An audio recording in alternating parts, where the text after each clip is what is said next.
আপু দরজা খোলো আপু। আমি আর বাঁচতে চাই না।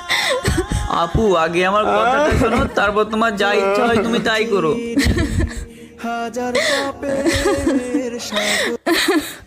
আমি ওকে ছাড়া বাঁচবো না।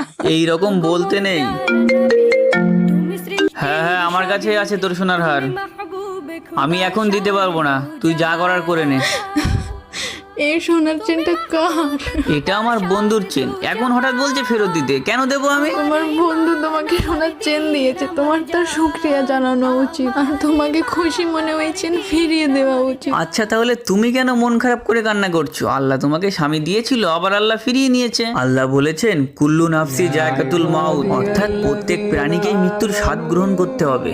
তুমি ঠিকই বলেছো, আল্লাহ আমাকে ক্ষমা করে দিও।